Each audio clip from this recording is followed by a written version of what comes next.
Hello, welcome to Black Talk Show. I have Dr. Shauli here with me. Welcome to the show. Hello, Tina. Hello. It's absolutely a pleasure to be here on this platform today. I'm really looking forward to a great conversation. Yes, me too. So, can I get you to tell us a little bit about yourself? Yeah, sure.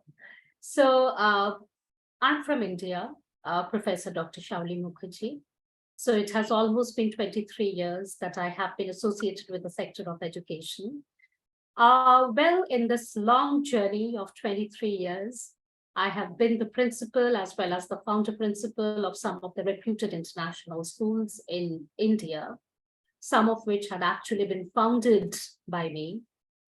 And well, I would definitely like to mention STEM World School because that happens to be the first STEM school in West Bengal, India, which was eventually awarded for being the second best international day school in the entire West Bengal region of India by Education World in 2016, well, which happens to be my brainchild. And after spending more than 2 decades in the field of, school management and leadership, currently I'm associated with the higher education domain, where I'm the director of School of Education at one of the reputed private universities in Eastern India named Adamas University. Well, additionally, I'm an inspirational speaker. I love to speak on various issues and concerns related to education, empowerment, mental health, spirituality, well, and a host of other, areas. Yes. So, after you done gave us your background, can you tell us about the journey that and how you became academic and inspirational speaker?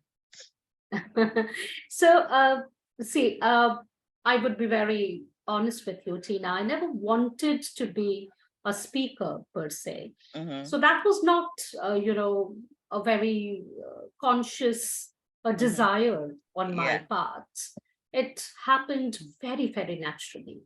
Okay. But yes, I always wanted to become, somebody in the field of education, wanted to work in the sector of education because I felt that a lot of things need to be done in the sphere of education in order to bring about a real difference in the lives of the people around me. And that is the reason I had taken a very, very conscious decision, very young in my life, that I would become a teacher. I would become an educator, So that's how it started. And well, 23 years down the line, I'm still in the same profession and I'm enjoying it. And if you ask me today that what would you like to do in the later part of your life, I would still tell you that I would continue being an educator all throughout my life. Yes. Before you became a professor, what were you before? You just taught in the schools, or how did you start? Yeah, so I had been the principal of, some of the reputed international schools in India. So, it had been 2 decades for me, which I spent in the sphere of school education and school leadership before I actually stepped into the domain of higher education as a professor. Professor, okay. And I know you said you started a STEM school. What made you decide to start a STEM school? Yes.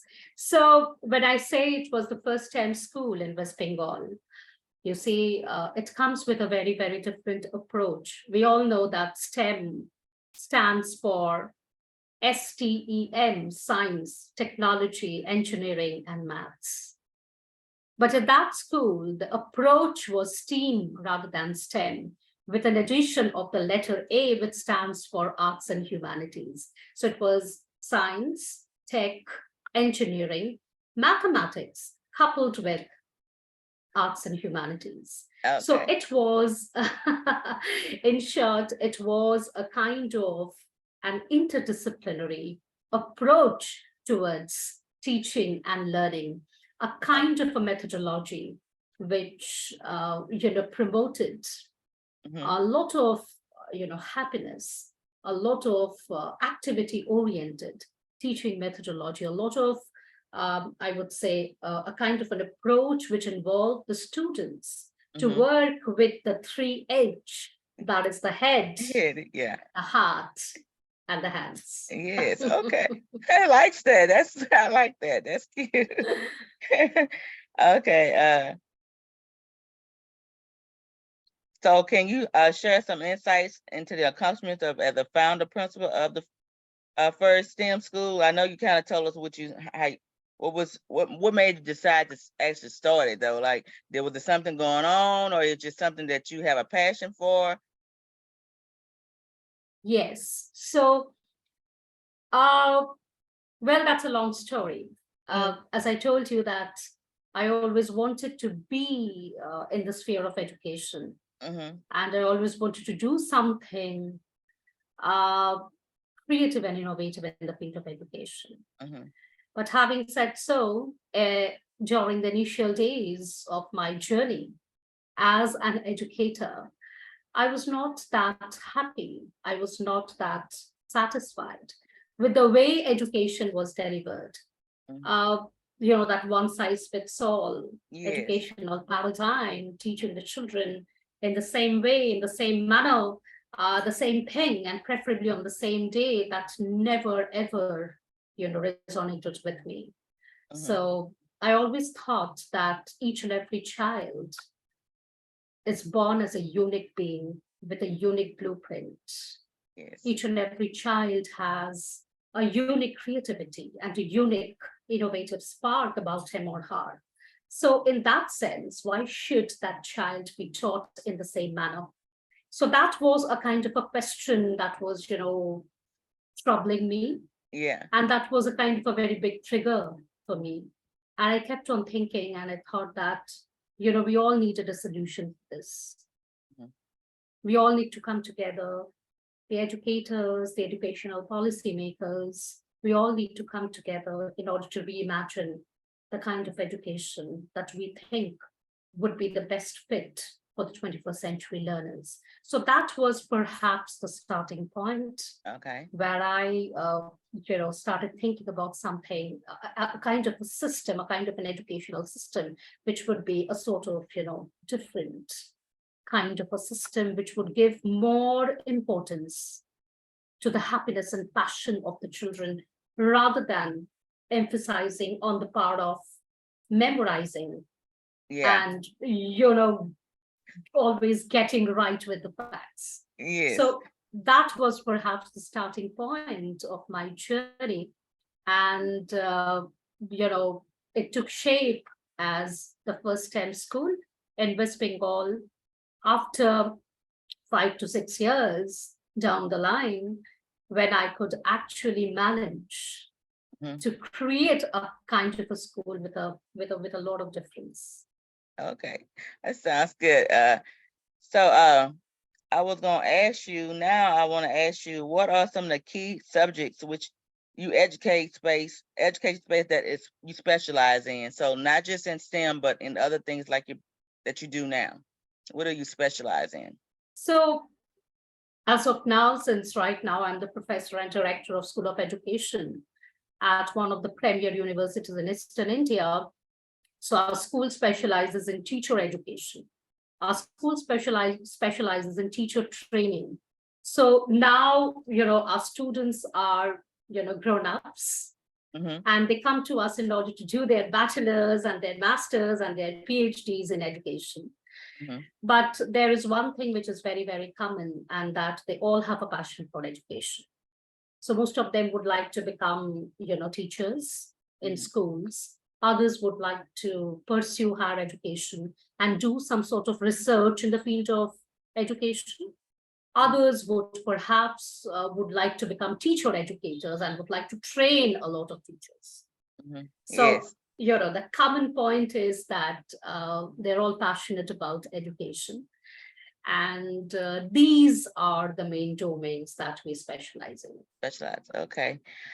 Do y'all have a teacher shortages like we have in the United States? Or y'all have enough teachers? As a nation, we do have because Tina, we have to understand that when it comes to quality over quantity, so Yeah. there will always perhaps be shortage of quality teachers. Yeah.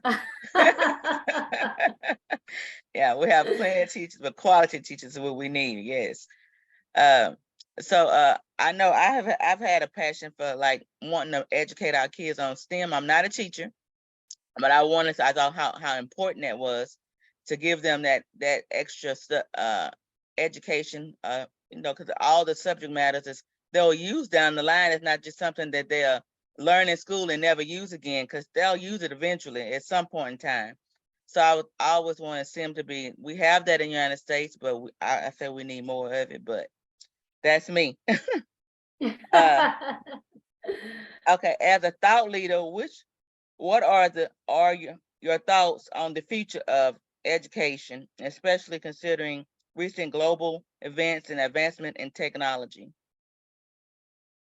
I see a whole lot of bright future for education. And as a person, I'm extremely, I'm a kind of a very positive person. I'm a very optimistic person. So I always sort of look at the positive side of the story. So just to give you an instance, even when we were all struggling as a team during the COVID times, Yes. and perhaps at a point of time when we all had been pushed to the edge, and when we actually started thinking innovatively and creatively about the best way in which education could be delivered, we thought of technology. Not because that was a creative medium for delivering education, but honestly because that was only option left. Yes. Yes. So we have to understand that technology had always been there. Yeah. Even in pre-COVID times, it was there. But we never thought of, embedding technology into education in a very constructive and in a very creative manner. We only thought of it when we never had an option. So I always, say this, that, well, perhaps it's unfortunate that it needed one C to bring about another C. It needed one COVID or one Corona to bring about the importance and power of collaboration and cooperation. Yes. So that's what technology is, because what else is technology apart from what we are doing right now? Tina, you're in the United States and I'm in India. We're in completely different time zones. But we feel that we are very close to each other and we are like, close friends, and we're like having heart-to-heart talk. Now, so this is technology, right? Yeah, it is. So, and we are using it for collaboration. We are using it for meaningful exchange. Yeah. So it's a wonderful thing. Yeah. Yeah, it's a wonderful thing. Yeah. I thought about collaboration over competition. That's my word that I say. We can collaborate anywhere in the world, so we don't have to be separated just by distance, but not by, we can actually see each other. We can actually talk to each other. So that is always good. It don't have to seem so distant all the time, right? Absolutely. Yeah. Okay. How do you incorporate your expertise and thought leadership into your role as the director of the School of Education at Adamas University? Is that right? Yes. So that's a very interesting question. Well, Tina, as a thought leader, I believe that each and every thought that we have is extremely powerful. Yes, it is. Because we are made by our thoughts.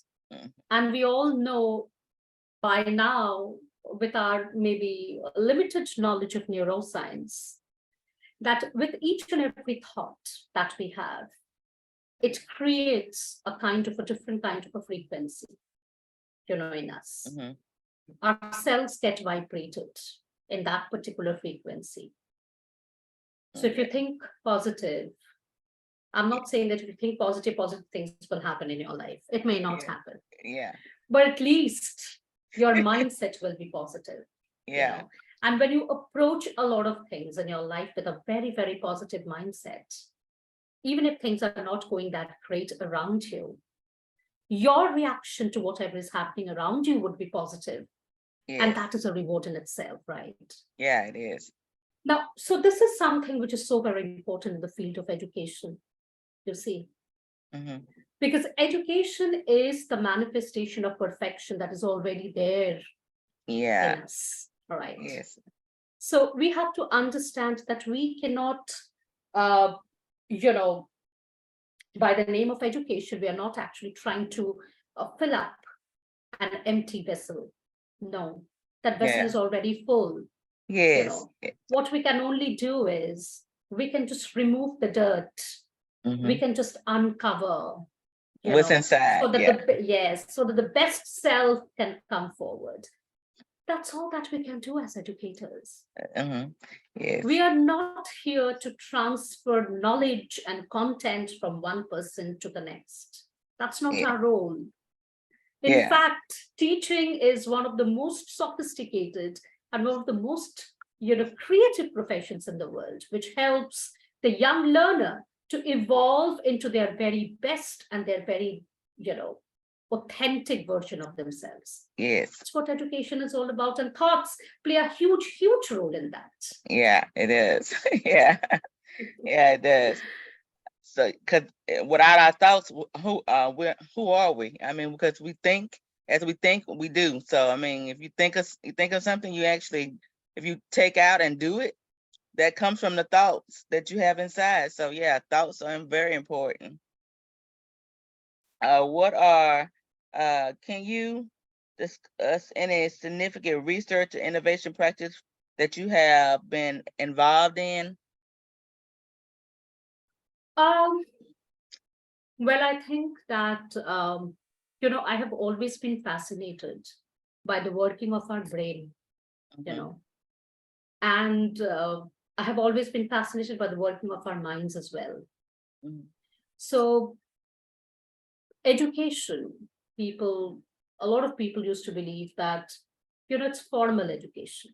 Mm-hmm. So it starts when you enter the school and it ends when you leave the school or that institution with a degree or a certificate stating that you have completed your formal education. Well, that's not what education is all about. Yeah. Education is all about, nurturing that spirit within you, which will now become ever ready to learn new things. Yes. And when I say learn new things, it also involves unlearning your old patterns. Yes. Yeah. Yes.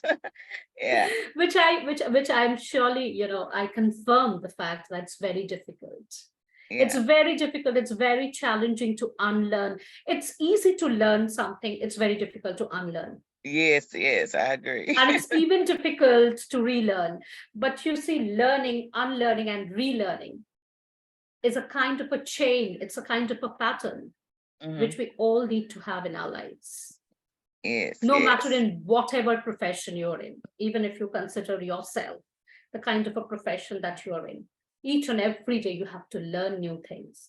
And when you are learning a lot of new things, you also have to unlearn your old patterns, which are not serving you anymore. Mm-hmm. Yes, right? Yes. Yeah, evolving, right? Yeah. Yes.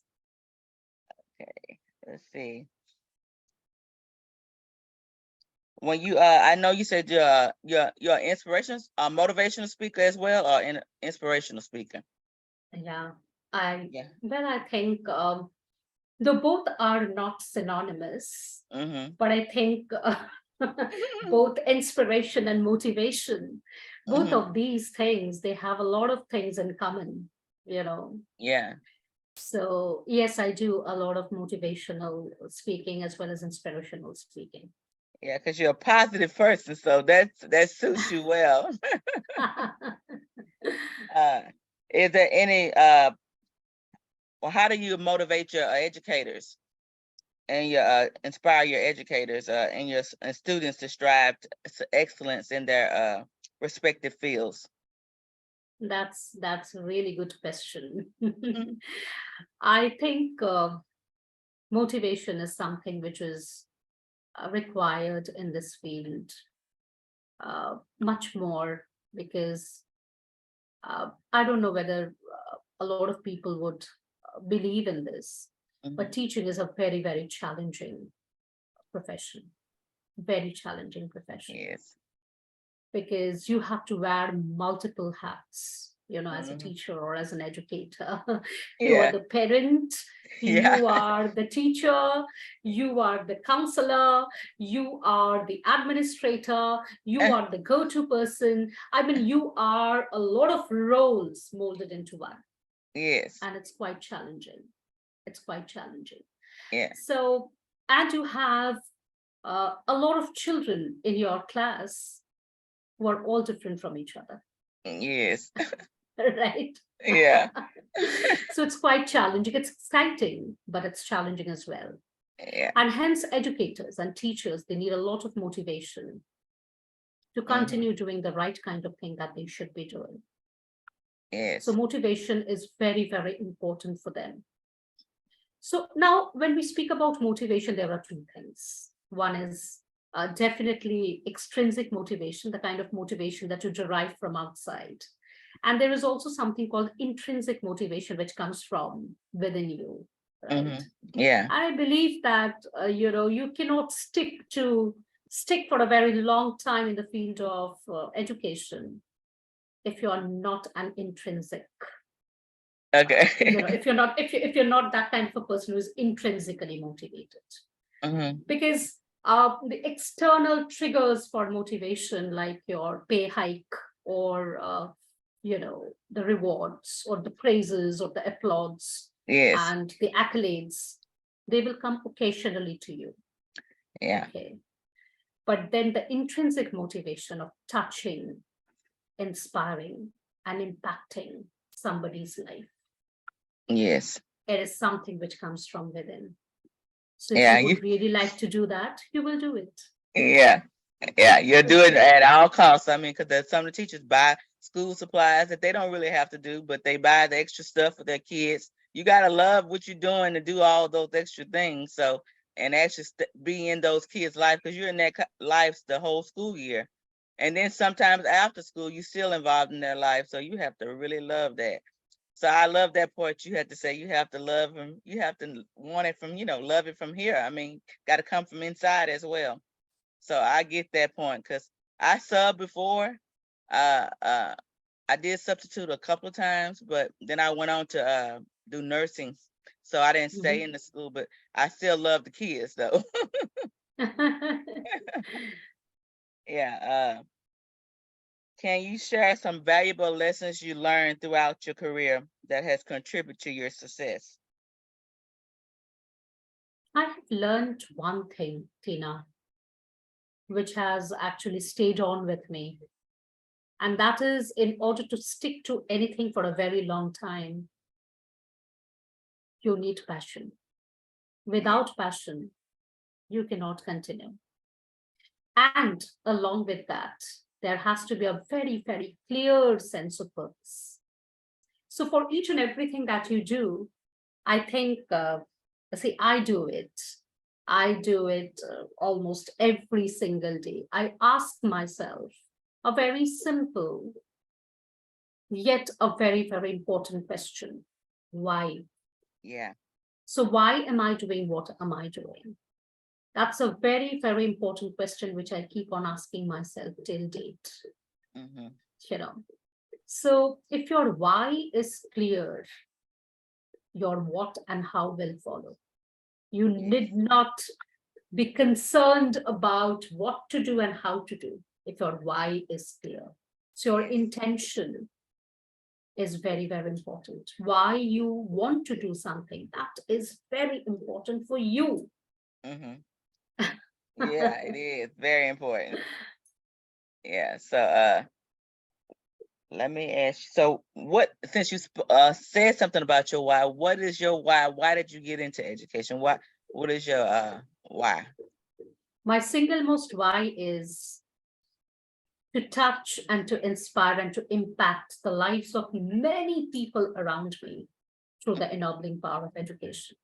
That's Okay, my why. that's your And why. that's the reason I am in this profession for the last 23 years. Yes, yes. It's not that I have not faced challenges. It's not that I have not faced stumbling blocks. It's Hmm. not that I haven't faced resistance. I Hmm. have faced them all.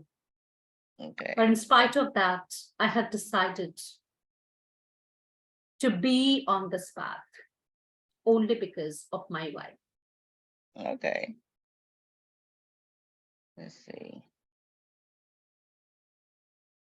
So what are some advice you have for educators, aspiring educators, and educators now that's in the school system, or as a professor or as a teacher, principal, whatever their field is?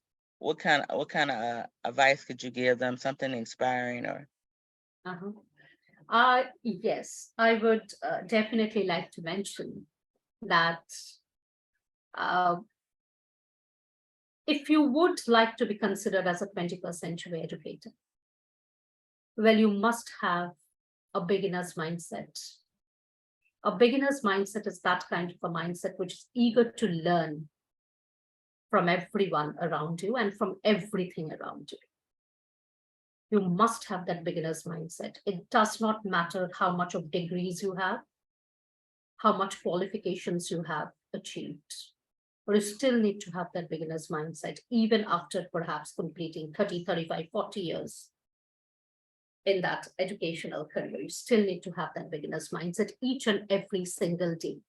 But along with that, you also need to have a very, very strong, challenging and a questioning spirit, which is ready to ask and challenge and question everything around you, which does not seem to be working anymore. If anything is not serving you anymore, you need to question that. You're not here to accept everything. You need to question. So, see, this is a very dangerous combination. You need yeah, to have a beginner's mindset where you absorb and you receive a lot of things. You're receptive. At the same time, you give back by asking and by challenging. yes, So this is a kind of a tightrope walking, or a very, I would rather say, a dangerous combination that is needed in the 21st century educators. But that is something which is like, I think, the basic requirement of a 21st century educator. yes, yes. I love that. A beginner's mindset. That is cool. So what is your bodacious dream? Because name my subject, my tagline for my show is bodacious dreams with radical faith. What is your bodacious dream with your radical faith? I mean, can you give us a little something? I think that is something which is like very close to my heart, and that is to evolve into the very best and the most authentic version of myself. Yes. Because I believe that each and every person in this world, if they're existing on the face of this planet Earth, it means that they do have a purpose for that. But the problem is when we don't know our purpose, or when we have forgotten our real purpose for our existence and for our life. Yeah. And I think that to evolve into your real self, to evolve into your most authentic version of yourself, I think that's the best journey that anybody can Everybody can take. embark Yeah. upon. Yeah. Yes. Yeah. Yeah. Yeah. I agree. So that knowing who you are and then going living in it. I say live in your purpose. Yeah. Yes. Yeah. So do you have any final words that you would like to tell the audience that, and we can close out? I can only say something which I believe in deeply, and that is living a life of purpose, Mhm. living a purpose of meaning, living a life of meaning, So living a purposeful life, living a productive life, and living a meaningful and significant life. Now, this can only happen when you live a very conscious life. Yes. So the problem is, oftentimes we go on an autopilot mode where we start doing things without even thinking why we are doing it. Well, that's a dangerous trap, and I think we should avoid doing that. The more we start living a conscious life, we live a much, much better and productive and meaningful and significant life. And we create a productive life for others around us through our Yes. example. Okay. Yes, I enjoy that. I enjoy having you on the show, and you have gave great insight. And I hope you'll come back again and give us some more insight once you at another time. Whenever you feel like you want to come on, you are very much welcome. And before we go though, I want to ask you about your the college that you're a professor at, and then about the edu leaders. Is that what is that called? What is that about? Yeah, edu leadership. Mm-hmm. Yeah, Okay. it's education. It's educational leadership. Leadership. It's Okay. educational leadership. Yes. Okay. All right. And then the college that you university that you're a professor at. How long you been a professor there? It has been close to 3 years Close to now. 3 years. Okay. Uh, you're enjoying that, right? Yeah, absolutely. I'm enjoying. Yeah. I'm Yeah. enjoying the second phase of my life. I call this the second phase of my life. Take a phase. You're like, okay. All right. Well, thank you for coming on, and I hope you come back again. Absolutely, I would, love to come back on this Okay. platform, and I would love to have this wonderful conversation with you. Thank you so Okay. much for having Thank me you. here today. You're welcome, and thank you for coming. Thank you.